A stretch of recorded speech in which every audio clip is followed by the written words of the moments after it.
Hello students. Today we will discuss about vermicomposting. I would like to discuss some important points and would like to discuss about this important topic which you all should know. I am Dr. Preeti Mathur, Associate Professor, Department of Zoology, SPC Government College Ajmer, Rajasthan, India. You can also mail me at my mail address which is written. Vermicomposting. It is a saying that worms are a gardener's best friend. Now let us move on towards the definition. Vermicomposting is a simple biotechnological process of composting in which certain species of earthworms are used to enhance the process of waste conversion and produce a better product. Secondly, vermicomposting is a method of preparing enriched compost with the use of earthworms.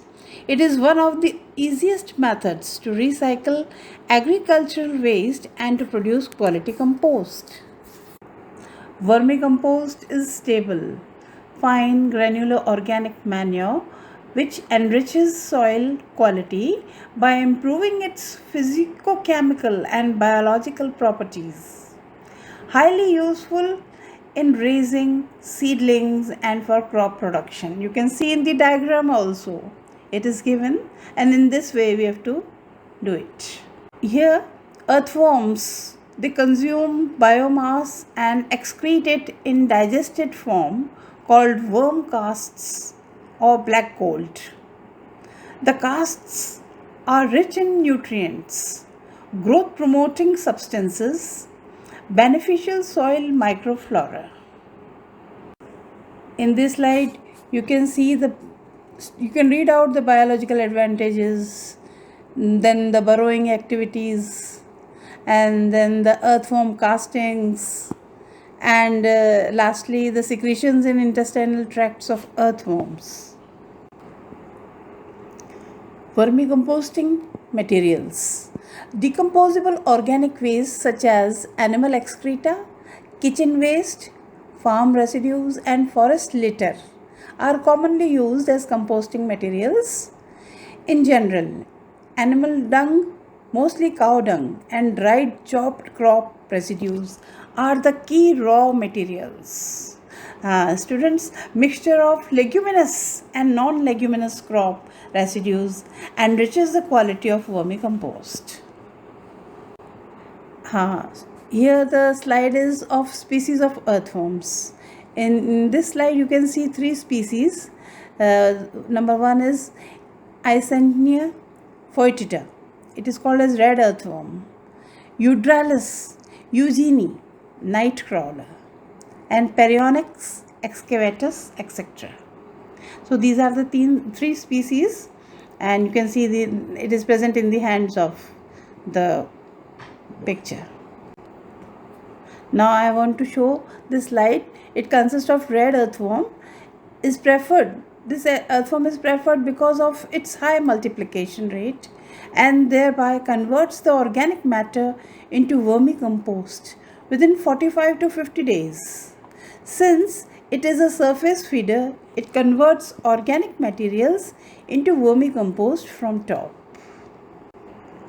Important characteristics of red earthworm. Eisenia foetida.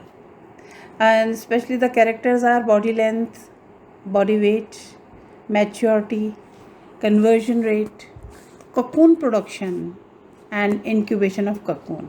Next please. Types of vermicomposting. Amount of production and composting structures. There are mainly two types of vermicomposting. One is small scale vermicomposting, which is used in associated with personal requirement, that is 5 to 10 tons of vermicompost annually. And large scale vermicomposting, commercial scale, it is of 50 to 100 tons annually. Methods of vermicomposting. In this slide there are two types of methods. One is bed method and another is pit method. In this picture you can see the bed vermicomposting. In this picture you can see the bed vermicomposting. Now I will show you pit vermicomposting. In this picture there is a pit and here pit vermicomposting is done. Phases of vermicomposting. In the first phase, processing involving collection of waste, shredding, mechanical separation of the metal, glass and ceramics, and storage of organic wastes. In second phase, pre-digestion of organic waste for 20 days by heaping the material along with cattle dung slurry. In phase 3, preparation of earthworm bed is done. In phase 4, there is collection of earthworm after vermicompost collection. And lastly, in phase 5, storing the vermicompost in proper place to maintain moisture and allow the beneficial microorganisms to grow. In this picture, there are different types of trays. First, in the topmost there is a lid, then there is working tray. Secondly, then there is processing tray 1, processing tray 2nd, then lastly there is collection tray and holding tray lastly. Then there is a base. Steps followed for vermicompost preparation. Vermicomposting unit should be in cool, moist and shady site. Cow dung and chopped dried leafy materials are mixed in the preparation of 3:1. Thirdly, kept for partial decomposition for 15 to 20 days. There should be a layer of 15 to 20 centimeters of chopped dried leaves. Grasses should be kept as bedding material at the bottom of the bed. Beds of partially decomposed material of size 6 into 2 into 2 feet should be made. Each bed should contain 1.5 to 2.0 Q of raw material, and the number of beds can be increased as per raw material availability and requirement. Red earthworm should be released on the upper layer of bed. Water should be sprinkled immediately after the release of worms. Beds should be kept moist by sprinkling of water daily and by covering with gunny bags or polythenes, anything you can do. And then bed should be turned once after 30 days. This is for maintaining aeration and for proper decomposition. Composts get ready in 45 to 50 days. The finished product is 3/4 of the raw materials used. The preventing measures. The floor of the unit should be compact to prevent earthworms migration into the soil. Secondly, 15 to 20 days old cow dung should be used to avoid excess heat. The organic wastes should be free from plastics, chemicals, pesticides and metals, etc.